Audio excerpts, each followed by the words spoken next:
A very warm welcome to all of you from wherever you are joining from, whichever time zone. And I would like to briefly introduce us. Team members today are Kevin, Wolfgang, Mayetta, and myself.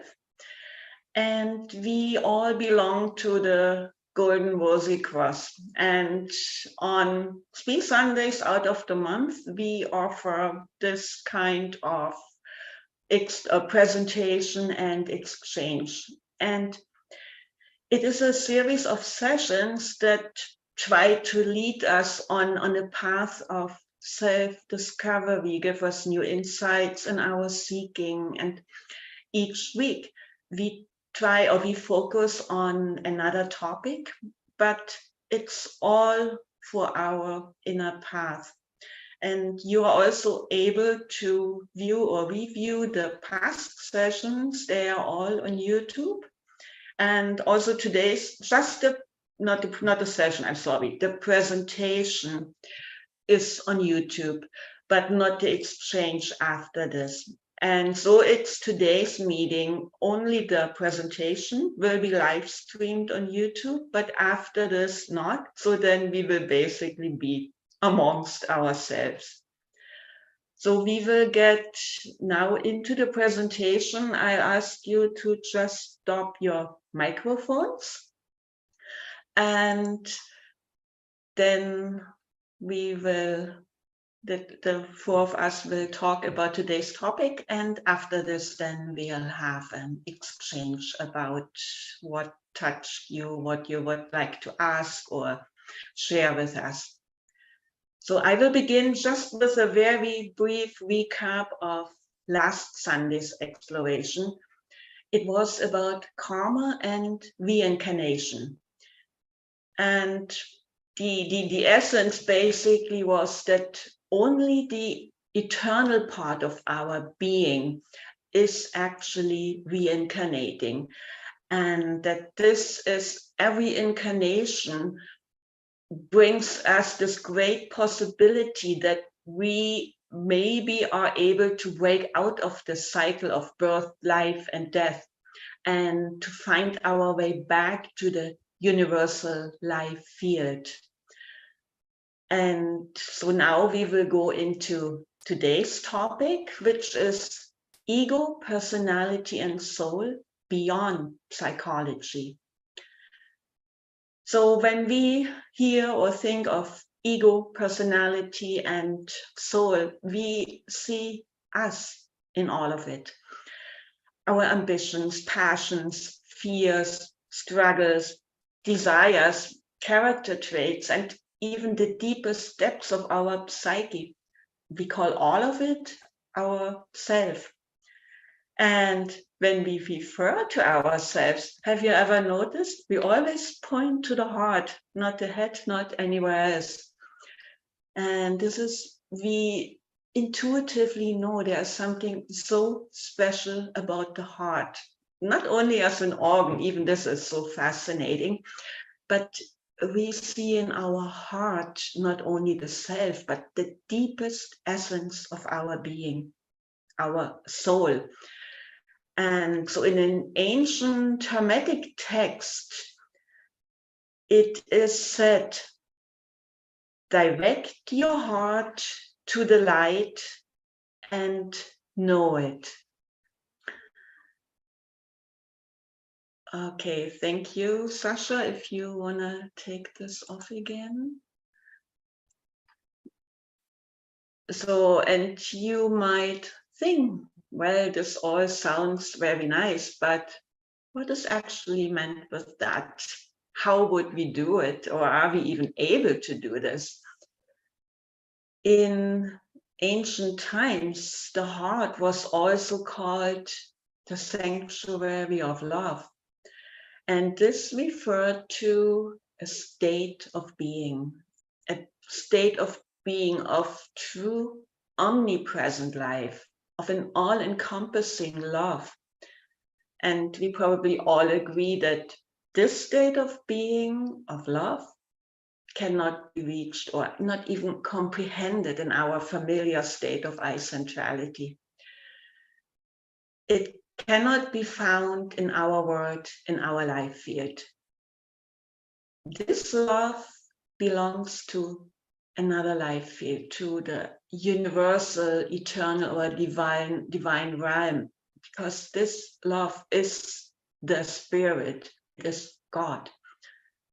So, as we all agree, our heart, our state of being is definitely no longer a sanctuary of love.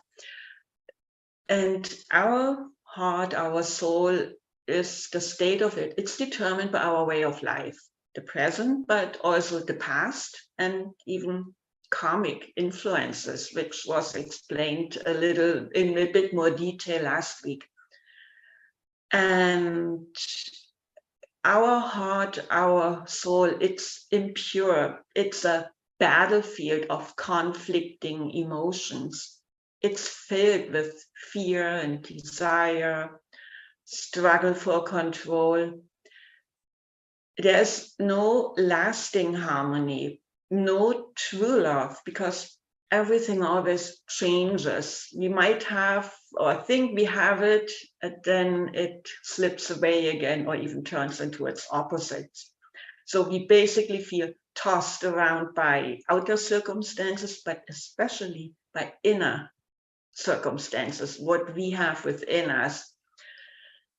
And if you look at ourselves or at our beings, we are basically or mostly focused just on the maintenance of our existence on all levels.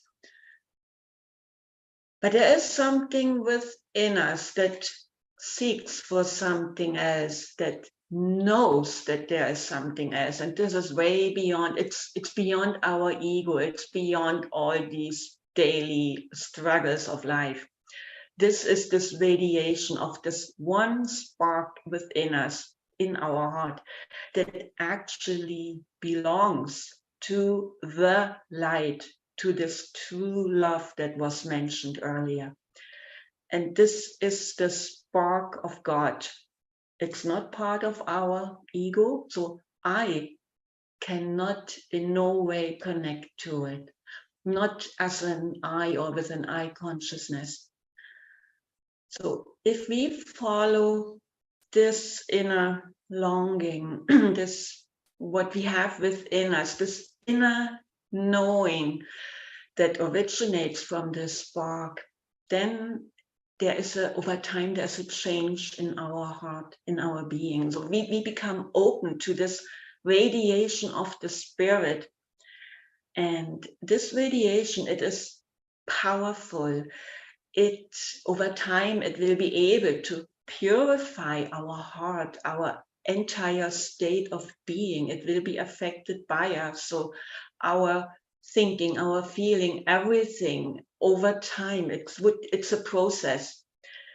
And this, now I would like to bring it back to the earlier quote, because this is also how to understand this quote. And this is how we begin to direct our heart upon the light and know it by becoming open to this inner spark.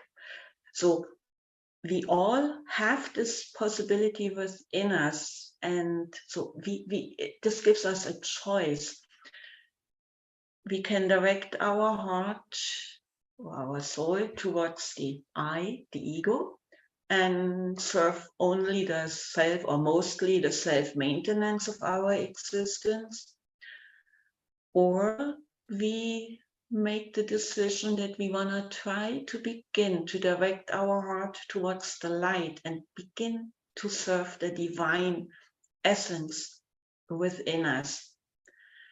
But to make this choice, we need to understand better that those two different ways of focus of life, we have to understand them a little bit more. So, and now Kevin will continue and explain a little bit more about our familiar state of being. the soul of, or we would call it the soul that is of this nature order. And now over to you, Kevin. Thank you, Regina. The natural soul is a concept that refers to the life stream that animates human beings. It is the central driving principle in us, and it is active in various systems in our body, such as blood, hormonal, nervous, spinal system, also in our consciousness and even in our subconsciousness. The soul is said to be the ultimate animating principle by which we think and feel, but isn't dependent on our body. It is a structure that consists of astral and etheric forces, which give the body various characteristics of life. The soul can even be called electromagnetic due to its structure of force lines and ability to attract and repel.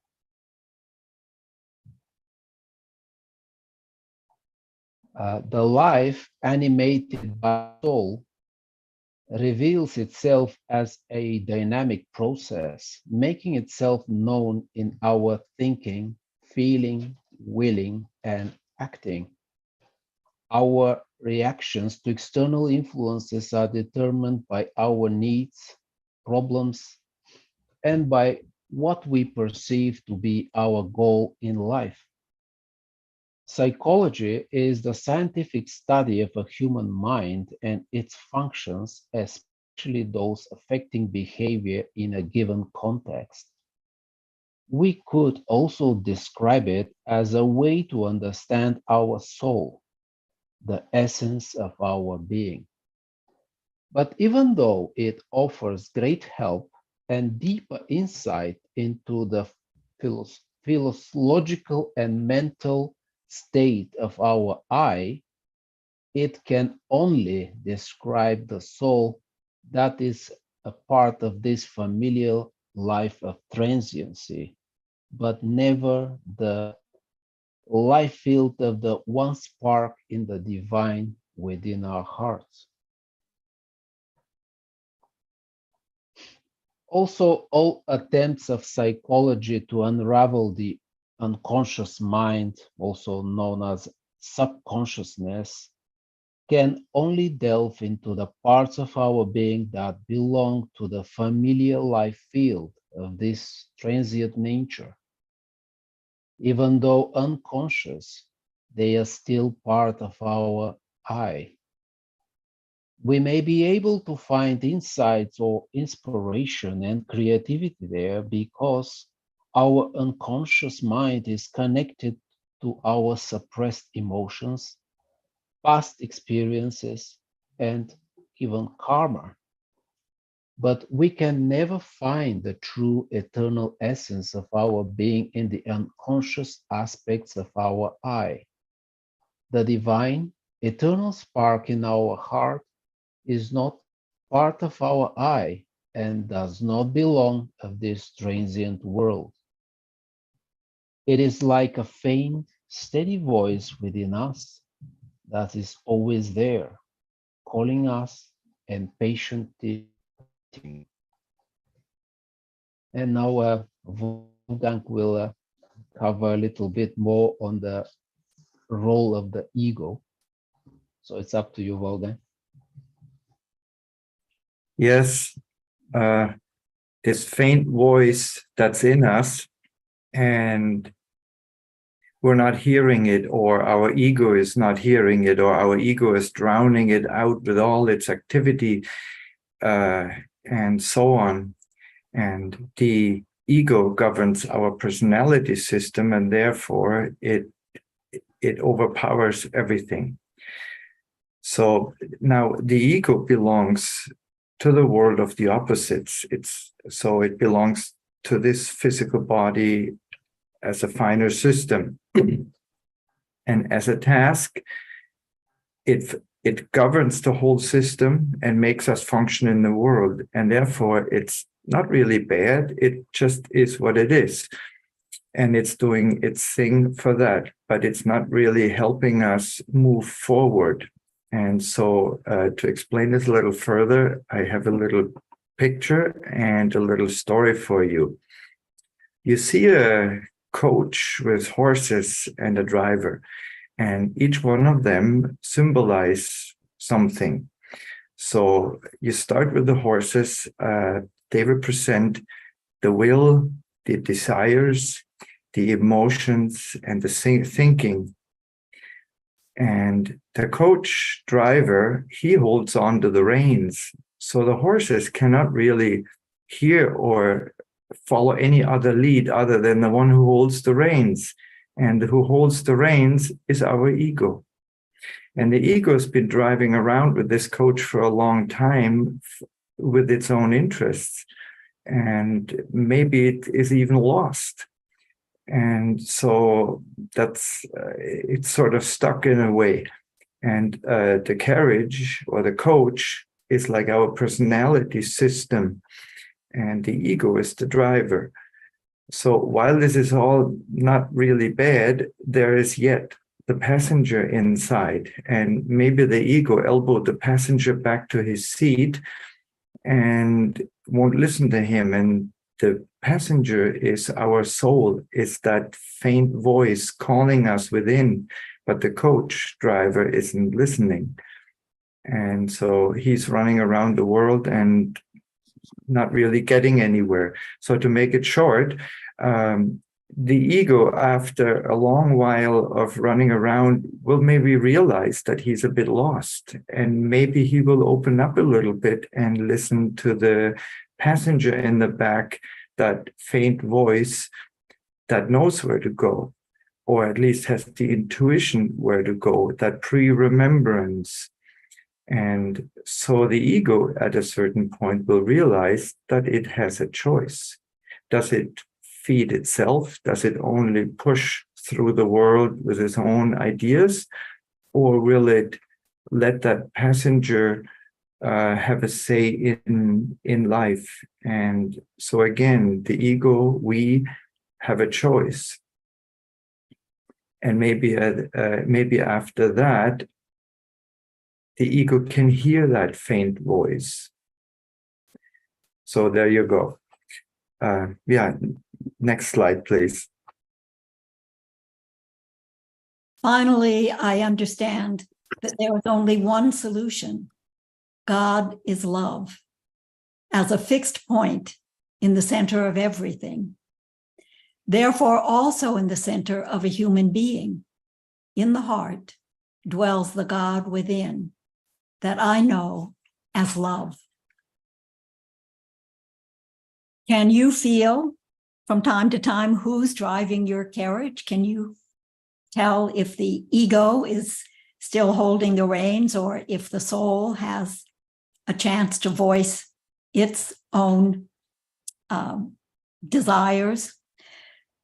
The ego, of course, is this, as Wolfgang described, is the self-maintaining driver, whereas the new soul consciousness, a soul directed upon the light and upon love, is trying to change the direction to go back and join the original light, the divine light. A well-known 19th century German writer and natural philosophy, Goethe, wrote in his famous work, Faust, "Two souls are dwelling, alas, in my breast. The one wants to separate from the other." And with these words, Goethe described precisely the situation, the choice that we still face today. There are two souls living in my breast. There are two entities trying to drive this carriage. Which one do we choose? We're well aware of the one soul, the one that is of the earth, the world of transient phenomena, of change. The second soul is the new soul that's waiting to be awakened so that we may become conscious of the divine field of life which surrounds us. This divine field of life is everywhere. It's always offering itself to us. But we have to make some changes in our own being in order to be on the same wavelength, should we say, with this light, with this love. The new soul starts to develop out of the spiritual nucleus in the heart, the spirit spark, which we spoke about earlier. The last memory or the remnant of the soul state that used to be connected to this divine field of life, to this divine impersonal love that offers itself. This nucleus is waiting and has been waiting for a very long time for the moment when the ego is willing to relinquish its control over the soul and the connection to the spirit can be reestablished, the connection to love, to divine life, which again is everywhere. This new connection is the call that resounds in the heart that has become quiet, in an opened heart. The new soul is the intermediary, the connecting link between us and the eternal being, the potential eternal being that has its nucleus hidden in us. The heart can become open in a process. The thinking will also be affected so that our entire consciousness participates in the process. And this will be described further in the public talk next Sunday. The thinking will also be affected, as I said. Connecting the new soul comes as a grace. We can't pull it out. We can't tease it out or force it out by thinking. It comes as a grace to a heart that is devoted to love, and love in the divine sense. When the ego steps out of the way, when the ego lets go of the reins or listens to the soul in the carriage for directions where it would like to go. So with all these images, what choice will we make? And we'd like to leave you with one more story about choices. A Cherokee grandfather is talking with his grandson. The grandfather says, "In life, there are two wolves inside of us, and there's a battle between them. One is a good wolf, which represents things like kindness, bravery, and love. The other is a bad wolf, which represents things like greed, hatred, and fear." And the grandson thinks about this for a few minutes, and then he asks his grandfather, "Grandfather, which one will win?" And the grandfather replies, "The one that you feed."